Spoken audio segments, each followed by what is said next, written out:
Hello students, कैसे हैं आप सब। आप सबका हमारे यूट्यूब चैनल बीएस क्लासेस में स्वागत है। मैं हूं ब्रह्मा सर और आप देख रहे हैं क्लास 10th का गणित। क्लास 10th में हम लोग जो है कि वास्तु संख्या के बारे में जानकारी प्राप्त करेंगे। तो आपकी किताब का प्रथम चैप्टर है, पहला चैप्टर है।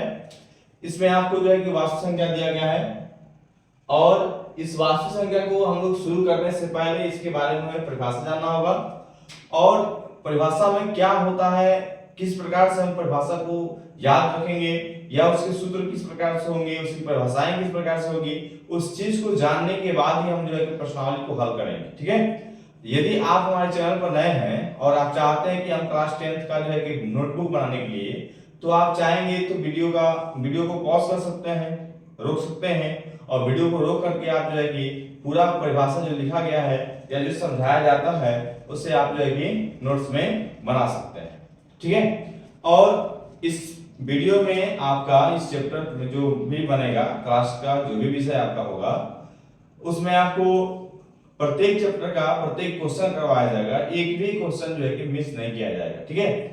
तो अगर आप हमारे चैनल पर नए हैं तो चैनल को सब्सक्राइब कर लीजिए और बेल आइकन को दबा दीजिए ताकि प्रत्येक वीडियो का नोटिफिकेशन आप तक पहुंचता रहे। चलिए हम शुरू करते हैं।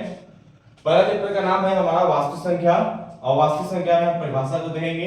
परिभाषा है हमारे पहला शुरू कर रहे हैं हम लोग प्राकृतिक संख्या से शुरू कर रहे हैं। कहीं भी किसी भी चैप्टर में आप जब पढ़ेंगे, मैथ की शुरुआत करेंगे तो कुछ ना कुछ आपको संख्याओं के बारे में जानकारी प्राप्त होना बहुत जरूरी होता है। यदि आप संख्या के बारे में जानकारी प्राप्त कर लेते हैं तो ही मैथ का पढ़ने का बहुत ही मजा आता है। यदि हम आपसे कहें कि संख्या जो होती है कितनी होती है, संख्या कितनी होती है, आप क्या बताएंगे? संख्या हमारे पास जो है मात्र 9 ही होते हैं।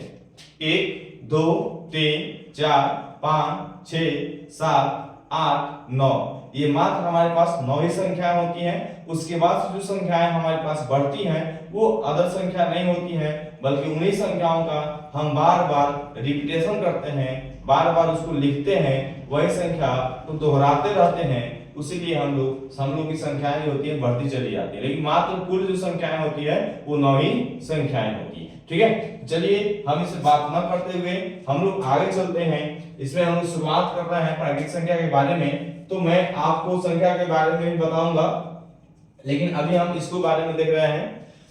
पहला चैप्टर है, पहला आपकी परिभाषा है प्राकृतिक संख्या।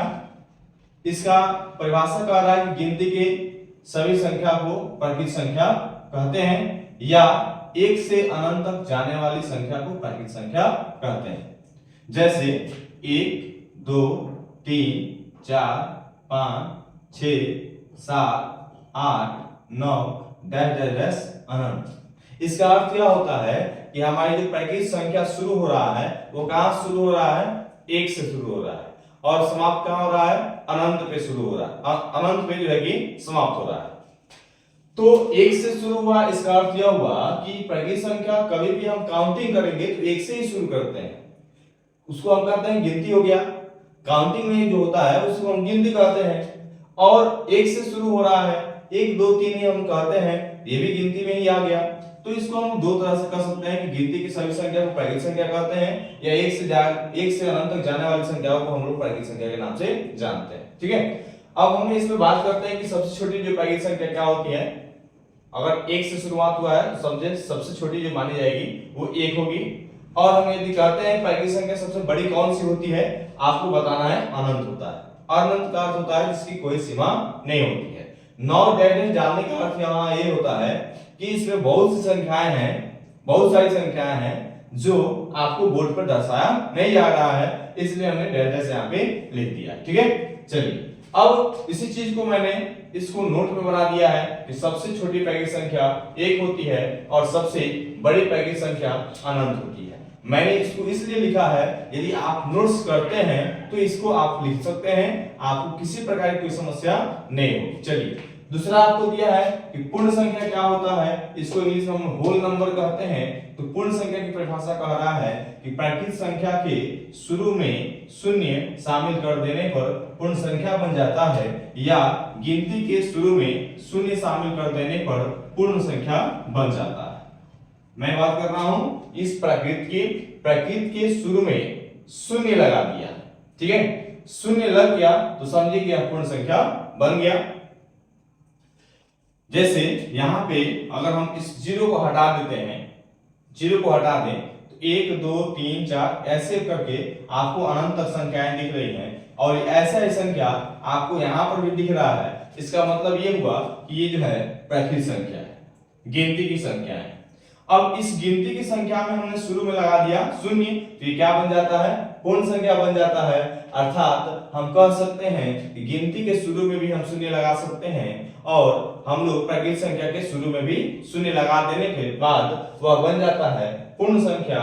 इसका मतलब यह हुआ कि पूर्ण संख्या उसे कहते हैं जो जीरो से लेकर के अनंत तक जाती है, उसे हम लोग क्या कहते हैं? पूर्ण संख्या कहते हैं। ठीक है, पूर्ण संख्या में सबसे छोटी पूर्ण संख्या मानी जाएगी जीरो और सबसे बड़ी अनंत होगी, क्योंकि इसकी भी कोई सीमा नहीं है, ये भी अनंत है, इसलिए इसकी भी बड़ी संख्या अनंत हो जाएगी और सबसे छोटी संख्या इसकी शून्य से शुरू हो रही है, इसलिए यह जो है हमारा शून्य सबसे छोटी पूर्ण संख्या हो जाएगी। इसको भी हमने नोट में यहाँ पे करवा दिया है, ताकि आप जो है कि जब भी चाहे नोट्स बनाने के लिए आप वीडियो को पॉज करके आप जो है पूरा लिख सकते हैं। और यदि आपको हमारे वीडियो में कहीं भी किसी प्रकार की कोई दिक्कत आपको महसूस होती है, आप हमें कमेंट करके बता सकते हैं कि सर इस प्रकार की दिक्कत है या इस चीज को हमको समझ नहीं आता है, तो उस चीज को हम और बेहतर तरीके से समझाने का प्रयास करेंगे। और प्रत्येक दिन आपको एक नया वीडियो मिलेगा, 1 घंटा, आधा घंटा, 45 मिनट का वीडियो मिलेगा, जिसको आपको प्रत्येक दिन मैथ का रिवीजन भी करना है, मैथ का नोट्स भी बनाना है और मैथ को आप आसानी से सॉल्व कर सकते हैं।